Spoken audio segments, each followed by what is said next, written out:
Olá! Que bom estar aqui de novo junto com você para bater esse papo sobre teatro. E o assunto de hoje é teatro oriental. É isso aí, vamos falar sobre teatro oriental. Tenho certeza que esse assunto vai lhe agradar muito, porque essa troca entre nós está muito boa. Bom, mas antes de começar a falar sobre esse assunto, vamos para a nossa vinheta.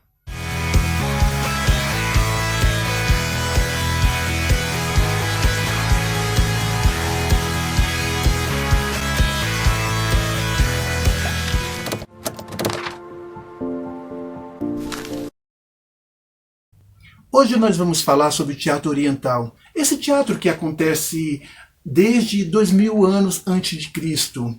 E esse teatro que surgiu a partir de cerimônias religiosas.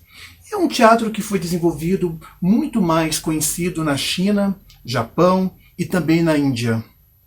O teatro chinês, ele é um teatro que levou em torno de 6 séculos para poder se desenvolver, para ter um bom desenvolvimento. Porque nós temos que lembrar que esse teatro ele era feito ao ar livre, né? Ou seja, tinha essa interação com o público, com o externo, e tudo podia acontecer ali.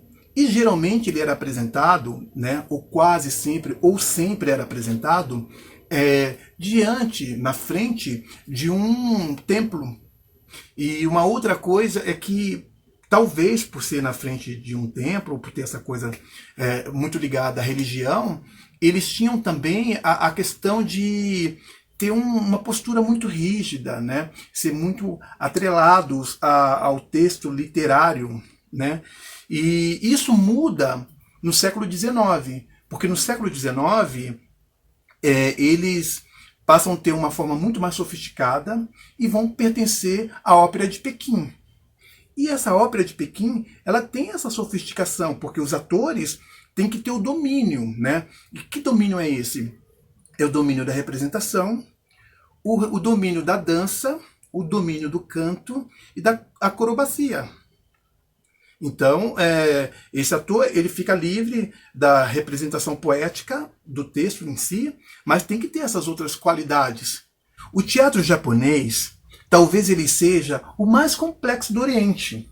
Porque vamos falar aqui sobre dois gêneros que são muito conhecidos, que é o No e o Kabuki. O No ele é um teatro muito mais sofisticado, porque esse é um teatro que ele mistura dança, música e teatro. Então, ele é uma forma muito mais significativa para os japoneses de expressão. E também ele tem um pouco aí a ver, né, com uma estreita relação com o budismo Zen. Quando falamos do Japão, nós também devemos nos lembrar da precisão de representação que os atores japoneses, né, eles têm como técnica. E a outra coisa que encanta não só as crianças, como também os adultos, que é uma forma de teatro muito conhecida do Japão, é o teatro de sombra. Esse teatro que encanta a tantas gerações, que até hoje vem trazendo para nós questionamentos de coisas incríveis que eles fazem, e a gente fica pensando como que com um corpo, com um elemento, foi possível contar essa história. Bom, já o teatro indiano, ele surgiu ali em torno do ano 4 e 5, e ele era baseado em épocas hindu, né, como Mahabharata e Ramayana. O seu palco ele era feito de forma muito trabalhosa, né, para representar esse teatro, porém eles não se apegavam muito a técnicas muito sofisticadas de representação. Olha só que interessante. Nesse teatro indiano, cada parte do corpo, cada canção, cada recitação era milimetricamente codificado.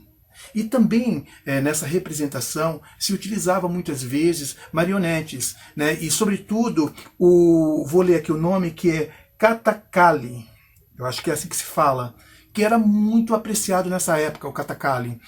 Na Ásia é muito apreciado ainda o teatro de títeres. Esse teatro que desenvolvido, né, principalmente ainda hoje na Indonésia, ele que trabalha com marionetes, bonecos enormes, gigantescos, que toma conta de todo o palco, que chama a atenção, e eles são utilizados ali mesmo para contar as histórias. E isso prende a atenção do público e há uma apreciação muito grande com relação a esse tipo de teatro ainda na Ásia. Uma das coisas que chama muito a atenção é a precisão que se tem com relação à maquiagem, aquelas maquiagens muito bem elaboradas para representar personagens.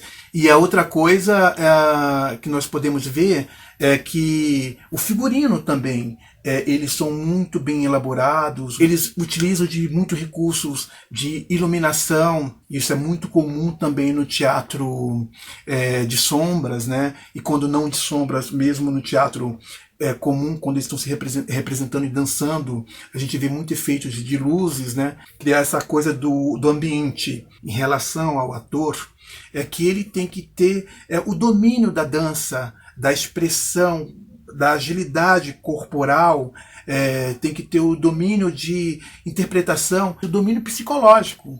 Porque se ele tivesse domínio psicológico, que é muito cobrado desses atores, ele vai poder executar todas essas tarefas que são atribuídas ao ator. Nós falamos há pouco em relação ao ator, né? Que esse ator ele tem que ter um domínio super grande de si próprio para poder interpretar os papéis que serão dados a ele e que ele vai estar diante desse público. Mas aí vem a pergunta, e o público? Como reage a tudo isso? Como que esse público ele lida com esse espetáculo? Ele é só um mero espectador? Não. Aí que está. O público ele tem uma interação direta com o espetáculo. E tendo essa interação direta, ele vai intervir nesse espetáculo. E o ator tem que estar preparado para fazer esse bate-bola entre o ator e o público. E como esses espetáculos ele levava, né, o dia inteiro praticamente, eram muito longos, né, ou até dias. Então esse público ele tinha essa interação, ele podia ali conversar, ele podia comer, ele podia sair, voltar. Então tinha essa coisa assim que para nós ocidental, né, é muito louco, né? Você pensar, nossa, o público está assistindo meu espetáculo e de repente ele come, ele conversa, ele fala, ele grita, ele interage e ao mesmo tempo ele sai, depois volta. Um dos exemplos que temos que seguir dos orientais é de como eles conseguem guardar e preservar a sua história com toda a sua gama de tradições e cultura. Bom, o teatro ele vem repassando através dos séculos todo esse conjunto de costumes, de lendas e também de tradições. Bom, como deu para vocês perceberem, os povos orientais, né, eles têm muitas coisas em comum, muitas referências em comum quando é relacionada ao teatro, né? E eu espero que vocês tenham aprendido um pouco, tenham gostado. Eu sei que não foi tão aprofundado o assunto e espero que quem tem o interesse de se aprofundar para conhecer mais, que faça uma busca na internet, que busque sobre o teatro do Oriente, que ele é muito mais profundo, ele é muito mais complexo, né? Mas eu trouxe aqui uma pincelada para que a gente pudesse fazer essa troca de conhecimentos, né? E eu espero que você tenha gostado. Foi um prazer conversar com vocês mais uma vez sobre teatro. Desejo a vocês muita paz, saúde e muito sucesso. E semana que vem a gente volta.